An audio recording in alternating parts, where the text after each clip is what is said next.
Hello à tous et bienvenue sur cette nouvelle vidéo guidance de la semaine du 18 au 24 janvier 2021. Même mode de fonctionnement que les précédentes, vous allez avoir 3 tas, à chaque tas va correspondre une pierre. Vous choisissez selon la pierre qui vous appelle, ça peut être une pierre, 2 pierres ou même les 3. Et ensuite avoir les messages qui se cachent derrière les cartes. Voici donc les 3 tas. Pour le premier nous avons la géode d'améthyste, pour le deuxième nous avons le quartz rose et pour le troisième nous avons l'aventurine verte. Maintenant, à vous de choisir soit 1, 2 ou 3 tas. Ceux qui ont choisi la géode d'améthyste. Tout d'abord, nous avons l'éveil. Ensuite, nous avons la mutation, l'olivier béni et le cœur. Pour ceux qui ont choisi le tas de la géode d'améthyste juste ici. On vous parle bien de quelque chose qui se réveille, un éveil ou quelque chose qui se réveille en vous, quelque chose, un élan qui vient du cœur, hein, et qui va permettre justement la transmutation de quelque chose, un changement. Hein.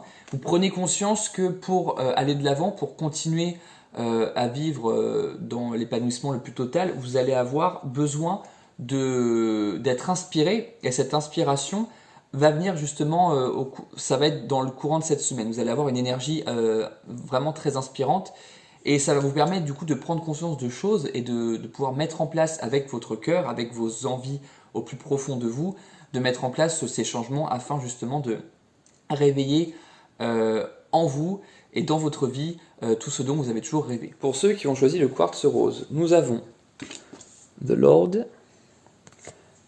la protection. Alors là, il y en a 2 qui sont tombés, donc vous avez la lune et la grâce.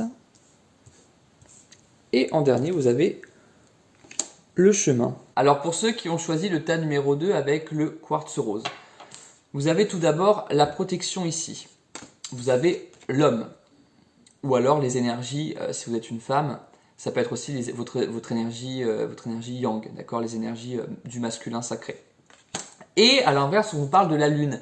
Alors la lune ici, c'est justement tout ce qui va se rapporter plutôt à la femme. Hein. Vous savez que les femmes sont beaucoup plus soumises à la lune, aux vibrations de la lune, etc. que l'homme.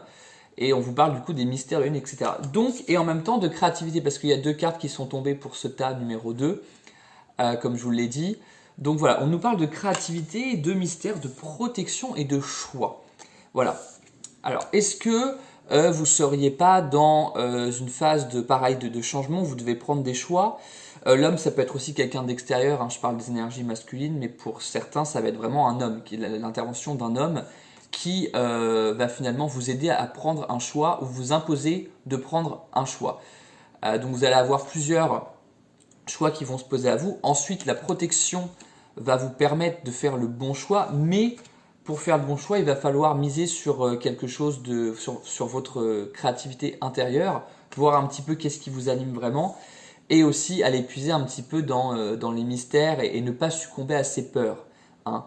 Ne pas, même s'il y a des choix qui vous font peur, ce n'est pas la peur qui va vous empêcher d'agir. Donc voilà, donc à mettre tout ça un petit peu en relief, vos énergies masculines d'une part, ou l'intervention d'un homme dans des choix bien précis, que ce soit au niveau professionnel, que ce soit en amour aussi. Ne pas succomber, ne pas céder à la panique, et vraiment, c'est la protection qui vous envoie ces différents choix. Donc c'est quelque chose de normal. Et laissez en fait votre créativité intérieure, tout ce qui vous anime intérieurement, vous guider. Voilà pour le tas numéro 2. Et enfin, pour ceux qui ont choisi l'aventurine verte, vous allez avoir le souvenir, la richesse, la puissance lumineuse et enfin la clé.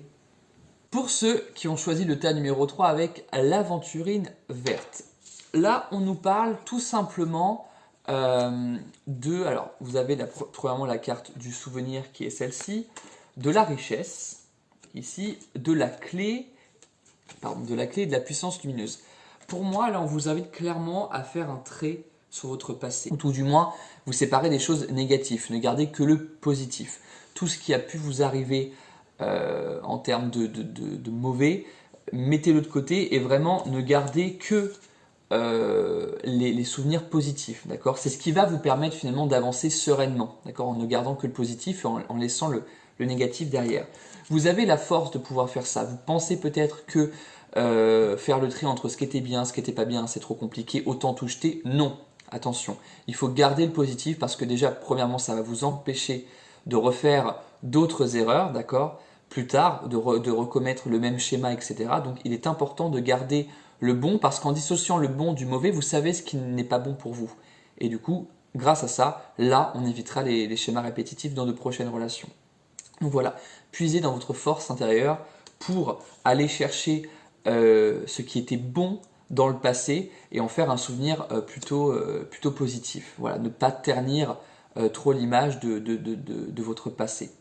Voilà pour le tas numéro 3. Et voilà, la guidance est maintenant finie. J'espère que les énergies de la semaine qui vont vous accompagner auront cette teinte-là. En attendant, je vous dis merci d'être présent. N'hésitez pas à vous abonner, n'hésitez pas à partager, à liker, ça me ferait vraiment très plaisir, et à laisser un commentaire que je puisse voir qui regarde des vidéos, ça serait vraiment super. En attendant, je vous souhaite une super belle semaine et je vous dis à la semaine prochaine pour une nouvelle guidance. Ciao!